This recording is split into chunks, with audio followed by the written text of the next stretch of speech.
In the broader markets, the mid-cap index is looking quite good, so it's moving step and step. And since we do have the banking sector that's looking quite good, let's get one industry veteran into our discussion. We have Mr. A.K. Purwar here, who joins in. Of course, we had invited him to talk about the Kotak Mahindra Bank deal, but at this point, when the Sensex is at an all-time high, who better than him to tell us about the banking sector itself and the kind of recovery that we might be staring at in this sector. Mr. Purwar, good morning and thank you for joining us. First, before anything, your view on this deal itself. Kotak Mahindra Bank now becomes, the fourth largest private sector bank. How do you think things are going to change for the banking industry as a whole? See, let us look at the background as to where we are at this point of the economic growth of the country. Thanks to the new government, there is a lot of positive vibes going on. Although at the ground level there has not been much change, but overall the policies which have been taken look positive. And therefore country seems to be poised for a much higher growth rate than what we have witnessed so far. If a higher growth rate of economy is there, then one of the biggest beneficiaries is going to be the banking system, whether it is public sector and private sector. And therefore, there would be a huge amount of interest as far as the banking industry is concerned. Having said that, as far as this deal is concerned, I have been a great proponent of the consolidation in the banking industry. I personally feel that, there have to be not one SBI, but at least 4 or 5 banks of the size of SBI, where they can compete globally and complement globally and domestically compete in a big manner. And therefore, this deal should be viewed in that perspective. No, exactly that, Mr. Purwar. Suddenly now Kotak just catapults into a kind of more than a mid-cap private sector bank. It's almost entering the large space. In fact, my colleague Anuj has sent some very interesting comparison between Axis and the combined Kotak plus ING. Both of them have a market cap at this point of 1.1 lakh crore. Branches, of course, Axis still double of the combined entity. 1,200 branches for the Kotak ING mix and 2,400 for Axis Bank. But profit-wise also half. Okay, there is a distance to catch, but it suddenly gets counted there. So does that make Kotak's life, is 1 + 1 going to be 4? It looks like to me. It looks like to me that this kind of merger which has taken place is now putting that bank in a different perspective. So far, they never had a presence in South. They are now going to have a huge presence in South. In terms of technology, the other bank which the Kotaks have acquired is slightly in a different position. And therefore, the combined entity would be deriving benefits of that. And thirdly, Kotak himself has a huge presence in the western side of the country. And therefore, combined entity will have not only a huge southern presence, but also a huge western presence. And I personally believe that this deal is going to be beneficial to shareholders of both the banks. Vysya was actually an old private sector bank. I guess ING has made it something of a new private sector bank. How about integration issues? You must have seen them in your time when you kept merging one of the SBI babies into the SBI fold. Would that chip away a little bit of the efficiency? Integration would be an issue, but I know Mr. Uday Kotak personally, and I personally believe that perhaps he is one of those persons in the market who should be able to get through disintegration in a comparatively much more smoother manner. Okay. Right. Mr. Purwar, just stay on. We have an analyst also who joins in, who can analyze how the stock price will move.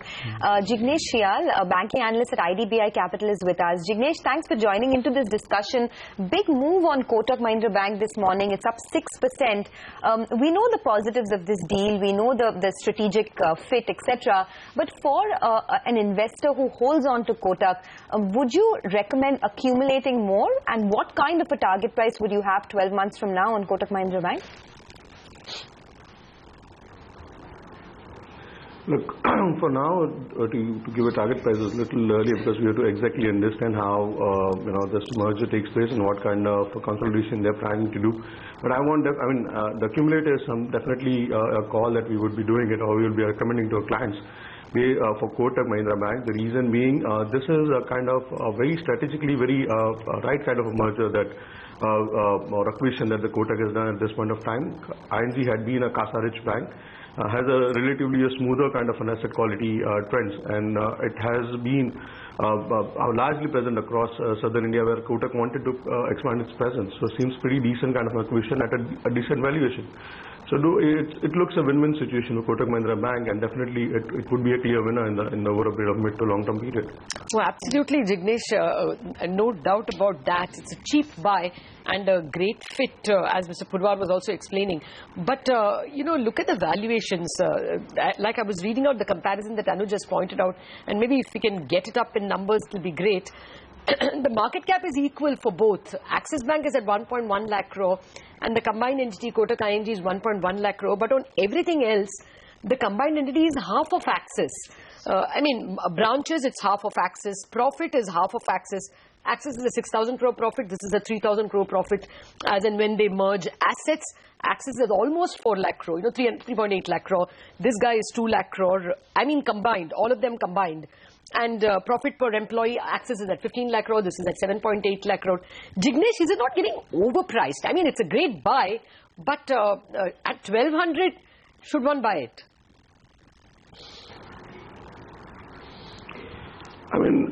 Basically, one parameter would be where the Kotak would be leading Axis, and that would be ROAs. I think ROA of Kotak is above 2%. And whereas for Axis it would be around 1.8, 1.9. And secondly, whatever the combined entity we are seeing it up, that is basically we are just summing up the numbers.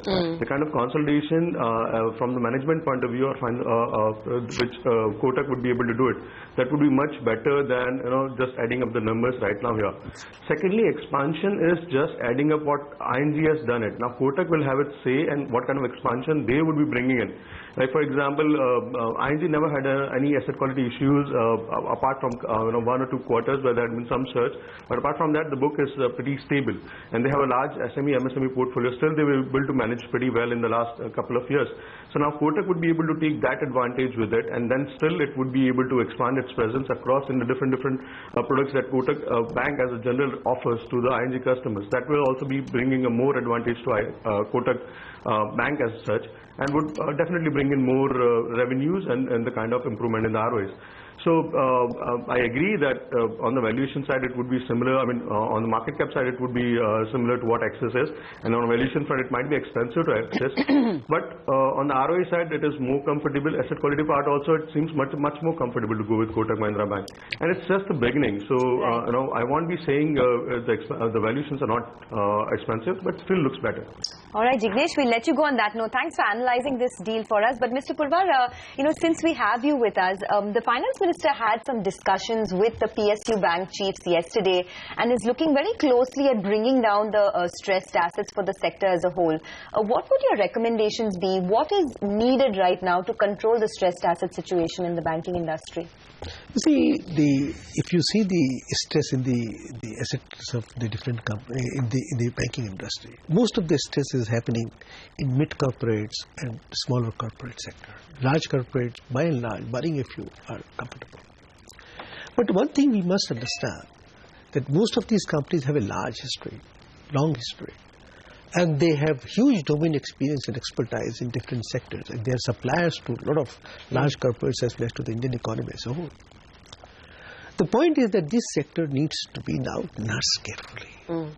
And those promoters where the integrity issues are not involved, even if the system has to support them and go an extra mile to support them, I personally believe that this should be done. So 2 questions on that, and we will try and fit it in because we have Mr. N. Chandrasekhar of TCS joining us in a bit.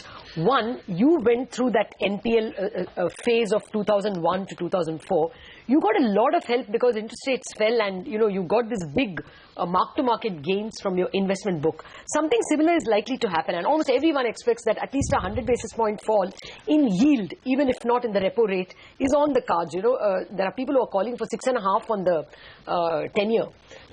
You think that's going to be a big gain and will help banks perhaps give them the courage to lend because you're getting this money? No, it's not a question of courage to lend. The question is that if these gains are there, how these gains get utilized by the system. If they get utilized by the system in cleaning up the books, which was done in the period which you are talking about, instead of being utilized elsewhere, and once the asset quality numbers improved, the banking system gain the confidence to lend aggressively. Exactly. So personally, my feeling is that this is the right time. When the interest rates are on downward cycle, investment gains are likely to be there. If these investment gains get utilized in cleaning up the books, perhaps that will be the comfort which... And the other one, if you have heard this, this joint lender forums have been started off by the Reserve Bank so that in advance, even when people don't pay the first loan or the second month loan, they are coming under the lens. What are you picking up? Is that helping exactly the mid-corporates you're talking about before they get stressed? You see, the point is, as far as monitoring is concerned, there has to be a very strict monitoring. If the RBI, these systems are there for monitoring system, that's fine, welcome. But having said that, the lender's ability to sense that the markets and the company and the industry is turning around, and that promoters are promoters of integrity, and that we have to go an extra mile despite these issues to bail them out and help them out. I think perhaps a lot of work is required. Okay. You're not very confident. Is the industry turning around? I mean, you speak to a lot of bankers. Are you getting a sense that the worst is perhaps over? See, if you see the infrastructure sector, if you see the road sector, let us say, at least 25,000 to 30,000 crores of worth are orders, government orders are likely to float in the market, are floating in the market.